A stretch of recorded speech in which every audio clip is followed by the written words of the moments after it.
Hello, मेरा नाम प्रांजल है और आज मैं बात करने वाला हूँ आपसे डमी कॉइल के बारे में। पिछले लेक्चर में मैंने देखा था आप लोगों को वेव बाइंडिंग जब मैं बता रहा था तो मैंने उसमें ये चीजें बताई थी कि दो इश्यूज निकल के आए थे, ठीक है। और उनको ये जो लेक्चर है ये पूरा का पूरा वो जो इश्यूज आए हैं निकल के उनको कैसे हम सॉल्व करेंगे और उनका क्या सॉल्यूशन निकाला गया। और डमी कॉइल जो कि बहुत ज्यादा कॉमन टर्म है, काफी पूछा जाता है एग्जाम्स में, इन सब चीजों को मैं बहुत डिटेल में डिस्कस करूंगा और आपको बताऊंगा कि क्यों डमी कॉइल जरूरी है और उसके बिना क्या दिक्कत होगी, क्या प्रॉब्लम्स होंगी। तो चलिए शुरू करते हैं।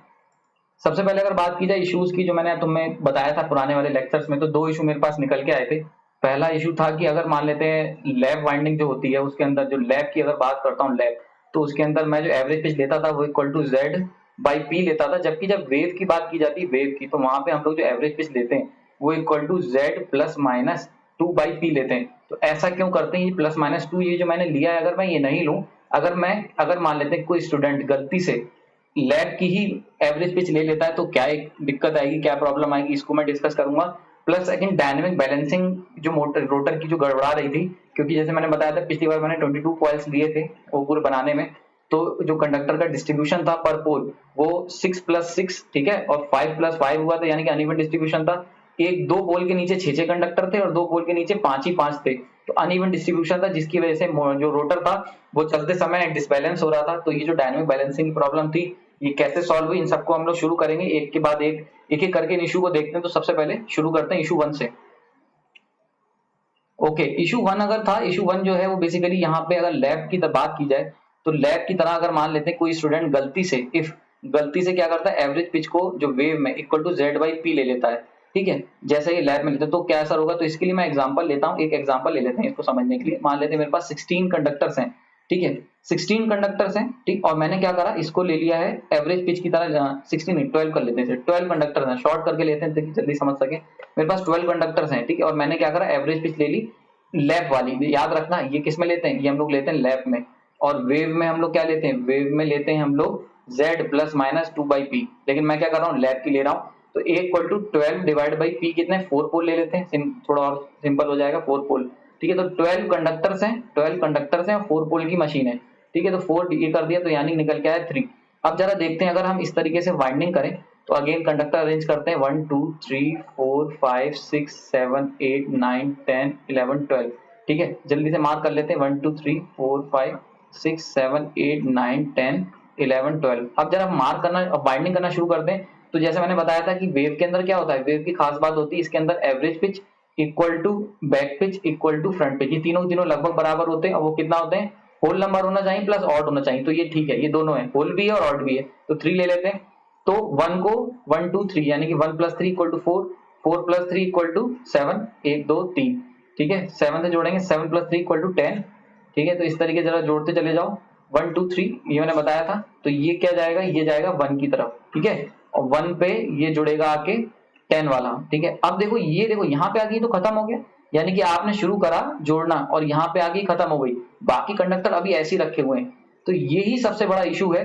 जबकि मैंने तुम्हें बताया था जब हम लोग नॉर्मल वाइंडिंग करते हैं यानी कि z प्लस माइनस, यानी कि जब हम लोग average equal to z by p plus minus 2, जब ये वाला फॉर्मूला लेके मैं बाइंडिंग करता हूं तो वो सारे कनेक्ट होते चले जाते हैं। यहाँ पे मैंने क्या लेके करा, यहाँ पे मैंने प्लस माइनस 2 हटा दिया, तो ऐसे में ये वाला इशू आएगा। यानी कि अगर आप लैब की एवरेज पिच लेके चलोगे तो कभी भी वेव वाइंडिंग पूरी नहीं कर पाओगे। एक बार वायर जोड़ने के बाद बहुत सारे कंडक्टर अधूरे ही रह जाएंगे। देखो यहाँ पे आके डेड एंड मिल गया, अभी बहुत सारे कंडक्टर रह गए हैं लेकिन क्या हो गया, डेड एंड मिल गया, यहाँ पे खत्म हो गई बाइंडिंग। यहाँ से तुमने जोड़ना शुरू करा और 1 पे आके वापस से खत्म हो गई। तो ये जो प्रॉब्लम थी ये क्यों हुआ ऐसा, ये सारे कंडक्टर रह गए जबकि बाइंडिंग खत्म हो गई, क्यों, क्योंकि ये आपने क्या करा, एवरेज पिच में गलती कर दी है, यानी कि लैब वाइंडिंग की एवरेज पिच ले ली है। तो आई होगी जी, समझ में आई होगी, ठीक है, कि अगर आप लैब वाइंडिंग की ले लोगे तो ये प्रॉब्लम आ जाएगी, ठीक। अब इसी को अगर मुझे सही करना है तो मैं क्या करता हूँ, इसके लिए मैं जरा देखता हूँ कि क्या ये प्रॉब्लम मैं दूर कर सकता हूँ। अगर मैं वाई ए जो है वो वेव का ले लूं, यानी कि z plus minus 2 by P कर लूं, ठीक है। मेरे पास कंडक्टर कितने 12 है, ठीक है, 12 प्लस माइनस 2 डिवाइड बाई 4, दो केस पॉसिबल, ठीक है। अगर ये जोड़ देते हो तो कितना हो जाएगा, ये तुम्हारा हो जाएगा 14, ठीक। एक काम करते हैं 12 की जगह इसको 14 ले लेते हैं, ठीक है, क्योंकि कैलकुलेशन में प्रॉब्लम होगी। मैंने तुम्हें बताया हुआ ऐसा क्यों हो रहा है, क्योंकि देखो वेव के अंदर क्या होता है, एनी नंबर ऑफ स्लॉट्स या एनी नंबर ऑफ कंडक्टर के साथ आप वेव बाइंडिंग नहीं कर सकते। एक सर्टेन नंबर ही है, मतलब कुछ ही ऐसे नंबर हैं वाइंडिंग या कंडक्टर्स के जिनके साथ आप वेव बाइंडिंग परफॉर्म कर सकते हो। तो सब कंडक्टर के साथ तुम वेव बाइंडिंग परफॉर्म नहीं कर सकते। तो पहली कंडीशन तो ये होगी। ठीक है। तो अब जरा देखते हैं, अगर मैं इसको 14 ले लेता हूँ तो 14 प्लस माइनस 2 है, जरा सॉल्व करके देखते हैं। तो मेरे पास एक आएगा 16 डिवाइड बाई 4, यानी कितना निकल के आया 4। ये क्या है, होल नंबर तो है लेकिन ऑड नहीं है, तो इसको मैं नहीं लूंगा। दूसरा अगर माइनस कर देता हूँ तो कितना निकल गया 12 डिवाइड बाई 4 इक्वल टू 3 आया निकल के। ठीक है, क्लियर हो रहा है, यहाँ पे 3 आ गया निकल के। तो अब मैं 3 क्या है, होल नंबर भी है और ऑड भी है, तो ये ले लूंगा। इंपॉर्टेंट चीज याद रखना, यहाँ पे मैं 12 नहीं ले रहा हूँ, 14 कंडक्टर ले रहा हूँ। पुराने केस में मैंने 12 लिए थे। 12 के केस में आप कभी भी ये वाइंडिंग जो है परफॉर्म नहीं कर सकते हो। क्यों, रीजन क्या है, अगर इस फॉर्मूले में मैं 12 ले लेता हूँ तो 12 प्लस माइनस 2 डिवाइड बाई 4, ठीक है, तो मेरे पास क्या निकल के आएगा 14 डिवाइड बाई 4 आएगा, या फिर क्या आ जाएगा, यह आएगा 10 डिवाइड बाई 4। दोनों ही केस में मुझे होल नंबर नहीं मिलेगा, जबकि मैंने बताया था वाई की कंडीशन क्या है, वाई कंडीशन है कि होल नंबर भी होना चाहिए अगर वेव वाइंडिंग करो, प्लस तुम्हारा ऑड नंबर होना चाहिए। तो ये दोनों की दोनों कंडीशन मीट नहीं कर रही हैं, तो कभी भी 12 कंडक्टर और 4 पोल के साथ में कभी भी वेव बाइंडिंग पॉसिबल नहीं है। ठीक, तो मिनिमम कितने होने चाहिए, 14 होने चाहिए। ठीक, तभी हम वेव बाइंडिंग कर पाएंगे। ठीक है, और ये कैसे पता चला, जब मैंने वेव बाइंडिंग का फॉर्मूला एवरेज पिच का यूज करा, क्योंकि लैब के हिसाब से तो हम कर सकते हैं लेकिन वेव बाइंडिंग का फॉर्मूला जो था उसके हिसाब से नहीं कर पाएंगे। ठीक, तो जरा इसको देख लेते हैं। अगर इसी तरीके से यहाँ पे अगर बात करूं मैं, किस तरीके से होगा 14 का, तो इससे हम आते हैं इश्यू 2 पे, यानी कि दूसरा इश्यू था उसको हम लोग सॉल्व करेंगे इसी सेम यही कैलकुलेशन से। ठीक, तो इश्यू 2 पे आ जाते हैं। तो अगर देखते हैं मैंने 14 कंडक्टर्स लिए, तो y इक्वल टू 14 आ गया, 14 प्लस माइनस 2, यानी यहाँ से दो वैल्यू निकल के आई थी। कौन कौन सी आई थी, एक तो 4 आई थी, 3 आई थी। 4 मैंने डिस्कार्ड कर दिया था क्योंकि ये होल नंबर है लेकिन ऑड नहीं है। 3 को मैंने सेलेक्ट करा, होल है और ऑड है। तो जरा जल्दी से मार्क कर लेते हैं। तो अगर मैं मानता हूँ 1 2 3 4 5 6 7 8 9 10 11 12 एंड 13 एंड 1 इधर मार्क कर लेता हूँ मैं, 1 इसको ले लेता हूँ 14। ठीक है, तो 1 2 3 4 5 6 7 8 9 10 11 12 13 14 14 कंडक्टर है मेरे पास। ठीक है, ये 14 कंडक्टर मैंने मार्क कर दिए। अब जल्दी से इनकी वाइंडिंग कर लेते हैं। तो y a इक्वल टू 3 आया, y b भी कितना है, y b और y f दोनों को 3 ले लो, सबको एक बराबर ले लो। तो 3 से यानी 1 2 3, 3 से जोड़ दिया 4 1 2 3 4 7 हो गया, 7 1 2 3 यानी कि इसको 10 से जोड़ दिया, 1 2 3 10 को 13 से जोड़ दिया एंड 13 1 2 3 यानी कि ये 2 से जुड़ेगा, यहाँ पे 2 लिख देते हैं, यहाँ पे 13 लिख देता हूँ। ठीक है, और ये 2 के बाद 1 2 3 यानी कि 5 से जुड़ जाएगा, 1 2 3 ये 8 से जुड़ेगा। ठीक है, 1 2 3 ये 11 से जुड़ेगा, 1 2 3 ये 14 से जाएगा। ठीक है, और 14 किस पे जाएगा, तो 14 जाएगा 1 2 3 यानी कि ये 3 पे जाएगा, और यहाँ लिख देता हूँ मैं, यहाँ लिख देता हूँ 14, ये 14 से आ रहा है। ठीक है, उसके बाद अगेन 1 2 3 ये 6 पे जाएगा, 1 2 3 ये 9 पे जाएगा, 1 2 3 ये 12 पे जाएगा। ठीक है, उसके बाद 1 2 एंड 3 ये किस पे जाएगा, 1 पे जाएगा। ये कहाँ जाएगा, 1 पे जाएगा, यहाँ पे 1 इसको यहाँ मेंशन कर दे रहा हूँ। ठीक है, और 1 पे लिख दे रहा हूँ मैं, ये आया 12 से। ठीक, तो ये देखो सारे सारे कंडक्टर जुड़ गए हैं। ठीक है, यहाँ पे आपने वेव बाइंडिंग परफॉर्म कर ली, यहाँ पे वेव बाइंडिंग परफॉर्म कर ली। कब परफॉर्म कर पाए, जब तुमने y equal to z plus minus a by 2 का formula, z plus minus 2 by p का फॉर्मूला यूज करा। ठीक है, जो फॉर्मूला मैंने यूज करा इसमें कौन सा यूज करा, z plus minus 2 by p, ये वाला फॉर्मूला था। जब ये यूज करोगे तभी वेव बाइंडिंग कंप्लीट कर पाओगे, वरना क्या होगा, अधूरी छूट जाएगी। अगर लैब का यूज कर लिया, लैब बाइंडिंग के एवरेज पिच का फॉर्मूला यानी कि z बाई p का फॉर्मूला यूज करा। ठीक है, ये चीज हमेशा याद रखना। आगे चलते हैं, ये हो गई मेरी ये पूरी बाइंडिंग तैयार हो गई है। इसके अंदर मैं ये नहीं बताऊंगा कम्यूटेटर कहाँ प्लेस करेंगे और पैरेलल पाथ कितने होंगे। इसके लिए अगर तुम्हें ये चीज जाननी है तो इसके लिए मैंने एक लेक्चर बनाया हुआ है वेव बाइंडिंग के ऊपर, इसके पिछला वाला जस्ट प्रीवियस लेक्चर, उसको देख सकते हो। यहाँ पे बात करूंगा इश्यूज की। तो देखो मेरे पास कितने 14 कंडक्टर हैं। अगेन इशू क्या आया, अगर पोल की बात की जाए, पोल्स कितने मेरे पास 4 हैं। ठीक है, कंडक्टर कितने 14 है, तो अगेन इवन डिस्ट्रीब्यूशन नहीं हो पाएगा। ठीक है, इवन डिस्ट्रीब्यूशन कब हो सकता है, यानी कि इवन डिस्ट्रीब्यूशन तब हो पाएगा जब z डिवाइड बाई p, ये क्या निकल के आए, ये तुम्हारा निकल के आए होल नंबर, तभी तो पॉसिबल है। और होल नंबर कब निकल के आएगा, तो दो केस हैं, या तो मैं क्या करूं, या ये जो 14 कंडक्टर्स हैं होल नंबर कब बना सकता हूं इसे, यानी डिविजिबल कब होगा ये p से, होल नंबर कब बनेगा, जब p से डिविजिबल होगा नंबर ऑफ कंडक्टर्स। तो नंबर ऑफ कंडक्टर्स है 14, और तुम्हें अगर इसे 4 से डिवाइड करना है तो क्या करो, +2 कर दो, यानी कि 14 + 2 यानी कि 16, यानी कि अगर 16 कंडक्टर रहे होते, 16 कंडक्टर, तब इवनली डिस्ट्रीब्यूशन हो गया होता। ठीक है, बात समझ में आ रही है। यहाँ पे प्रॉब्लम समझो, प्रॉब्लम डमी कॉइल की, जो डमी कॉइल कह रहा हूँ, डायनेमिक बैलेंसिंग प्रॉब्लम क्यों आएगी इस केस में। इस केस में बात की जाए तो मेरे पास पोल कितने हैं, नॉर्थ, ठीक है, नॉर्थ साउथ एंड साउथ ये है। ठीक है, तो एक नॉर्थ के अंदर कितने पोल निकल गए, सॉरी कंडक्टर्स आए, तो एक के अंदर 4, दूसरे के अंदर 4, और बाकी के अंदर कितने हुए, 3 और 3। ठीक है, बात समझ में आ रही है ये चीज, कितने 14 है टोटल। ठीक है, 14 है। तो अगर बात की जाए यहाँ पे, तो 2 के अंदर 4 4 हो गए यानी कि 8 हो गया, बाकी के अंदर कितना हो गया, 6 हो गए यानी कि 3 3। तो देखो 2 के अंदर 4 4 और बाकी के अंदर 3 3, तो क्या होगा, यहाँ इस वाले एरिया की बात की जाए, इस वाले पार्ट की, तो यहाँ पे कंडक्टर्स कम है इसकी सरकमफेरेंस पे, तो यहाँ पे क्या होगा, सेंट्रीफ्यूगल फोर्स डिफर कर जाएगा, जबकि यहाँ पे कंडक्टर्स ज्यादा है तो यहाँ का जो जो होगा सेंट्रीफ्यूगल फोर्स वो क्या होगा, डिफर करेगा। तो ऐसे में रोटर सर्कुलर ना करके कुछ इस तरीके से आगे पीछे बैलेंस परफॉर्म करेगा, यानी कि नॉन इवन जो रोटेशन है वो परफॉर्म करेगा, या कह सकते हैं डिसबैलेंस परफॉर्म करेगा, डिसबैलेंस तरीके से ऑपरेट करेगा, ठीक है, डिसबैलेंसिंग हो जाएगी यहाँ पे। तो डायनेमिक डिसबैलेंसिंग को दूर करने का तरीका क्या है, आपको जितने भी कंडक्टर्स हैं 14 उसको डिविजिबल, मतलब जो भी टोटल नंबर ऑफ कंडक्टर्स हैं उनको डिविजिबल बनाना पड़ेगा 4 से, यानी कि इक्वली। तो हम क्या करेंगे, ऐसे में हम लोग 2 कंडक्टर अगर ऐड कर देते हैं तो यानी कि 16 होगा, 16 डिवाइड बाई पी वो इक्वल टू 4, तब हमारा काम हो जाएगा। तो यहाँ से जन्म होता है डायनेमिक डमी कॉइल्स का, यहाँ से जन्म होता है डमी कॉइल का। तो डमी कॉइल क्या होती है, तो अगर तुम्हारे पास ये रोटर है, ठीक, ये सेम एग्जांपल ले रहा हूँ, नॉर्थ नॉर्थ 4 पोल है, ये साउथ एंड ये साउथ है, ठीक है।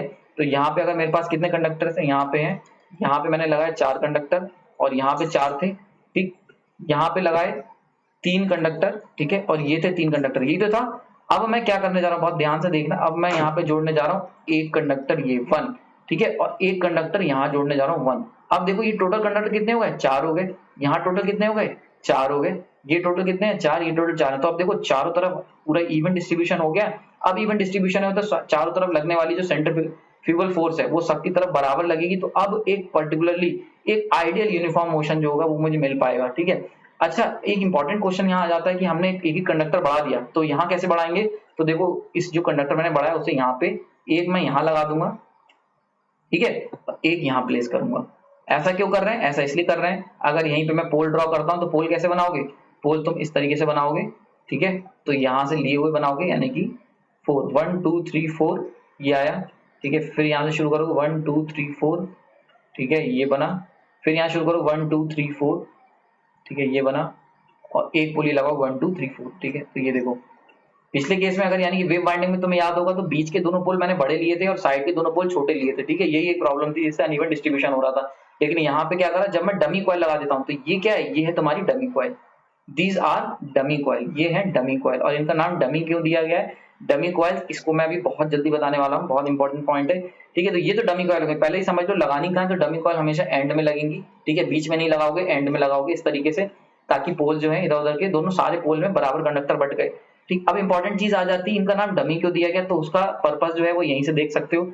देखो इस पूरे सर्किट के अंदर ये जो तुमने 2 नए कंडक्टर डाले हैं ये कहीं से भी वाइंडिंग से अटैच ही नहीं है, यानी कि इसके अंदर कोई भी करंट फ्लो नहीं कर रहा है, ये ओपन सर्किटेड है। भले ही इसके अंदर फ्रस्ट्रेटिंग एक्शन से ईएमएफ आएगा ई, और इसमें भी ईएमएफ आएगा, लेकिन हमारी रिक्वायरमेंट ही नहीं है, क्योंकि जो तुमने मशीन ड्रॉ करी है यानी मशीन बनाई है वो तुमने 14 कंडक्टर के हिसाब से बनाई है, तो तुम्हें 16 कंडक्टर लेने ही नहीं है उसके अंदर, जब तो क्योंकि तुम्हारी रिक्वायरमेंट ही नहीं, तो इसीलिए ये जो कंडक्टर्स होंगे ये ओपन सर्किटेड रहते हैं। ओपन सर्किट मतलब ये तुम्हारे जो इसके अंदर ये देखो ये वाले कंडक्टर ये ओपन सर्किट होंगे, यानी कि कनेक्टेड नहीं होंगे, जबकि ये सारी की सारी वाइंडिंग्स क्या है, एक दूसरे से कनेक्टेड है इस तरीके से, ये इससे कनेक्टेड है, ये इससे कनेक्टेड है एंड ये इससे कनेक्टेड है। लेकिन ये जो 2 कंडक्टर्स हैं ये तुम्हारे क्या है, ओपन सर्किट है, ये दोनों कंडक्टर्स क्या है, ओपन सर्किटेड है। तो ये ओपन सर्किट क्यों है, क्योंकि ये फिजिकली तो प्रेजेंट है, फिजिकली है, पर इलेक्ट्रिकली एब्सेंट है और फिजिकली प्रेजेंट है। बहुत इंपॉर्टेंट लाइन है, ठीक है। तो डमी कंडक्टर्स जो होते हैं, डमी कंडक्टर्स ये क्या, डमी कॉइल जो होती है वो फिजिकली तो प्रेजेंट होती है पर इलेक्ट्रिकली क्या होती है, एब्सेंट होती है, ये चीज हमेशा याद रखना, ठीक है। तो समझ में आ गया होगा डमी कॉइल का क्या काम है। डमी कॉइल का बेसिकली काम क्या होता है, डायनेमिक बैलेंसिंग को बनाना, डायनेमिक बैलेंसिंग को बनाना, ठीक है, ताकि क्या हो, मोटर क्या करे, यूनिफॉर्म रोटेशन मोशन परफॉर्म कर सके। तो ये जब यूनिफॉर्म मोशन जब परफॉर्म करेगी तो ऐसे में क्या होगा, मशीन आपकी अच्छा ऑपरेशन परफॉर्म करेगी, नॉइस कम होगी और मशीन की लाइफ बढ़ जाएगी, डैमेजिंग उसकी कम होगी, ठीक है। आई होप ये चीज समझ में आ गई होगी पूरी तरीके से। इसमें जो भी चीजें बताने वाली थी वो लगभग मैंने कवर कर दी है, जल्दी से इसे कंक्लूड कर देते हैं। तो सबसे पहले इशू 1 क्या था, इशू 1 मैंने बताया था कि उसके अंदर अगर आप वाई एवरेज पिच ले रहे हो तो ये कभी भी आपको वेव वाइंडिंग में जो आप एवरेज पिच ले रहे थे वो कभी भी आप Z/P नहीं लोगे, क्योंकि ये किस में लेते हैं, ये हम लैप में लेते हैं।